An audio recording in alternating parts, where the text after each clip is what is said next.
بسم اللہ الرحمن الرحیم۔ حضرت سلیمان علیہ السلام اللہ عز و جل کے بڑے کریم نبی تھے۔ اللہ تعالیٰ نے آپ کو پرندوں کی زبان سکھائی تھی اور آپ کے لیے انسان، جن، پرندے، جانور اور ہوا کو مسخر کر دیا تھا۔ سب آپ کے حکم سے چلتے تھے اور جہاں آپ چاہتے تھے متی ہو کر فرما برداری بجا لاتے تھے۔ قرآن مقدس میں حضرت سلیمان علیہ السلام کا ذکر کل 17 جگہ پر آیا ہے۔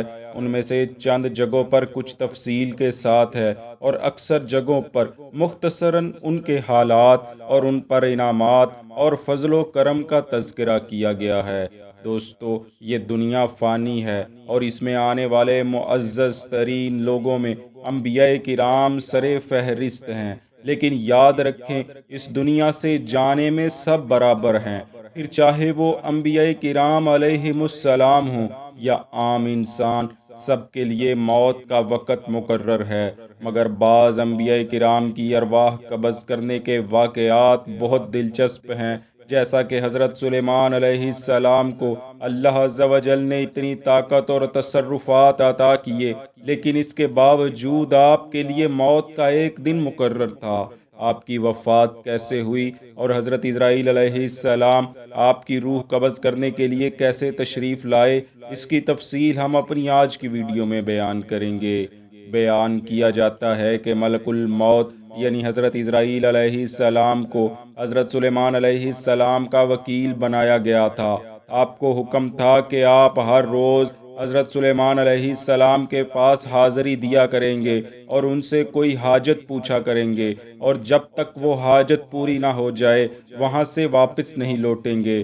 ملک الموت ہر روز ان کے پاس حاضر ہوتے، ان کا حال دریافت کرتے اور پھر فرماتے، یا نبی اللہ، کیا آپ کی کوئی ضرورت ہے؟ اگر حضرت سلیمان ہاں فرماتے تو ملک الموت اس وقت تک وہاں سے نہ جاتے جب تک وہ حاجت پوری نہ فرما دیتے، اور اگر حضرت سلیمان فرماتے کوئی حاجت نہیں تو کل تک کے لیے ملک الموت واپس چلے جاتے۔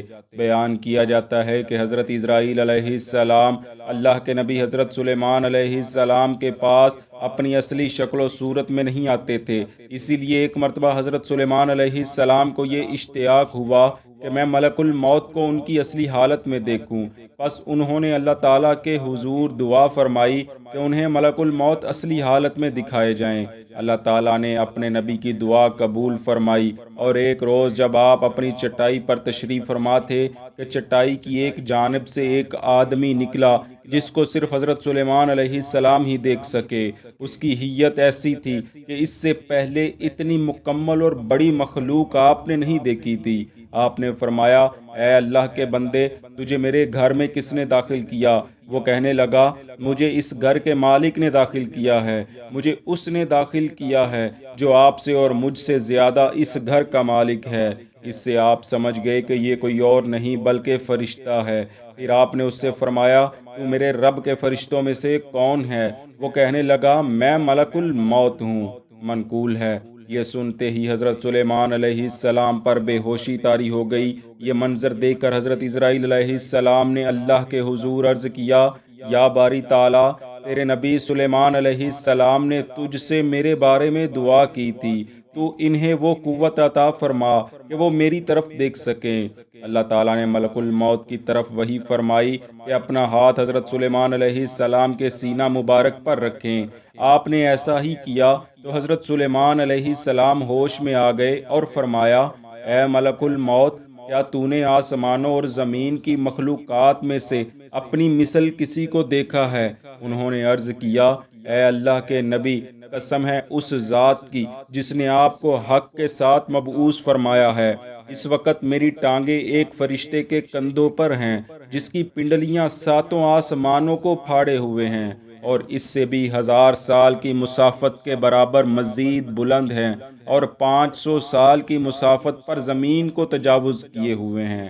اس کا منہ کھلا ہے اور وہ تہلیل و تقدیس اور تسبیح کے ساتھ اپنی آواز بلند کرتا ہے، اپنے ہاتھ پھیلائے ہوئے ہے، اگر اللہ تعالیٰ اسے اجازت عطا فرمائے کہ وہ اپنے ہاتھ سینے پر باندھ لے تو وہ ساتوں آسمانوں اور جو کچھ ان میں ہے اور جو کچھ ان کے اوپر ہے سوائے عرش کے سب کچھ ان میں بند کر لے۔ اور اس سے اوپر بھی ایک فرشتہ ہے جس نے اپنی ٹانگیں اس فرشتے کے کندھوں کے نیچے داخل کی ہوئی ہیں، اور یہ اس سے اوپر 1000 سال کی مسافت پر ہے۔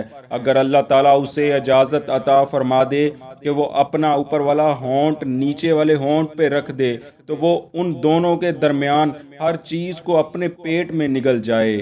ان کے علاوہ اللہ تعالیٰ کا ایک اور فرشتہ ہے جس کی گردن عرش کے نیچے ملی ہوئی ہے، اور اس کی ٹانگیں ان دونوں فرشتوں کی ٹانگوں سے 1000 سال کی مسافت کے برابر ہیں، اور وہ اپنی سانسوں سے ہوا نکالتا ہے۔ اگر اللہ تعالیٰ اسے اجازت دے دے کہ وہ سانس نکالے تو وہ ہر چیز جو اللہ تعالیٰ نے آسمانوں اور زمینوں میں پیدا کی ہے اپنے نفس میں داخل کر لے سوائے عرش کے۔ پھر ملک الموت کہنے لگے، یہ جن فرشتوں کا ذکر میں نے آپ کے سامنے کیا ہے یہ ایسی مخلوق ہیں کہ ان کے سامنے جو ان سے بڑے ہیں ایسے ہی ہیں جس طرح کے ہاتھی کے معاملے میں مکھی کا پر ہوتا ہے۔ پھر فرمایا، اللہ تعالیٰ کا ایک ایسا فرشتہ ہے جو اپنی دائیں ہتھیلی کو پھیلائے ہوئے ہے۔ اگر اللہ رب العزت اسے اجازت عطا فرمائے تو وہ اپنی ہتھیلی کو بند کر لے اور ساری مخلوق کو اپنے قبضے میں کر لے سوائے عرش کے۔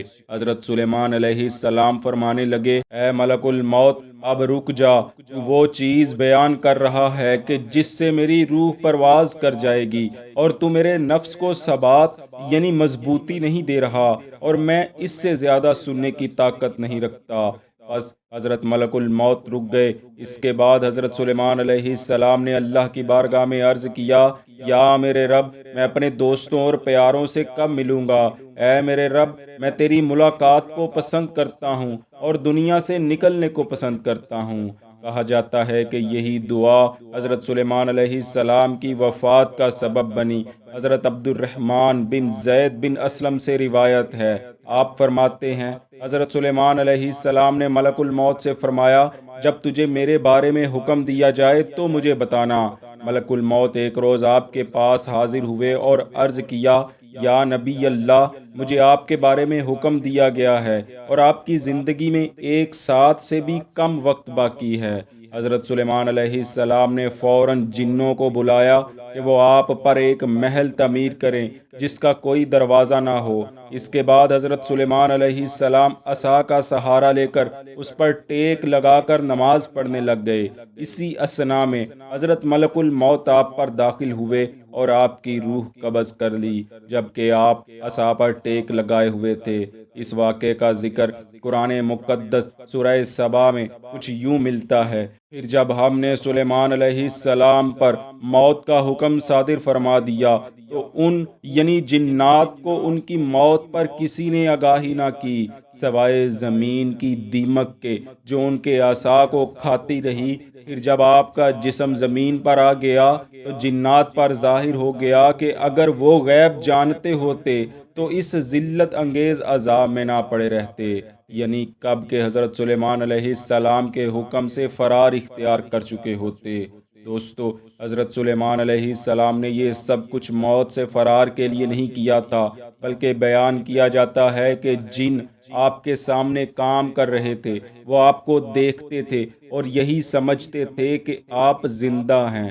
بس اللہ تعالیٰ نے زمین کی دیمک کو آپ کے عصا کی طرف حکم دے کر بھیجا، جس نے آپ کے عصا کو کھا لیا، یہاں تک کہ جب وہ عصا کے وسط تک پہنچ گئی تو عصا کمزور ہو گیا اور حضرت سیدنا سلیمان علیہ السلام اس پر بھاری ہو گئے اور آپ زمین پر آ رہے۔ جب جنہوں نے یہ دیکھا تو وہ کام چھوڑ کر بکھر گئے اور کام کرنا بند کر دیا۔ بس حضرت سلیمان علیہ السلام کی موت میں ایک بلیغ حکمت اور بڑی واضح نشانی تھی جو قطعی اور یقینی ہے کہ جنات بھی غیب کا علم نہیں جانتے۔ غیب کا علم صرف علام الغیوب اللہ وحدہ لا شریک ہی جانتا ہے۔ دعا ہے رب تعالی ہمیں علم دین سیکھنے اور اس پر عمل کرنے کی توفیق عطا فرمائے، آمین۔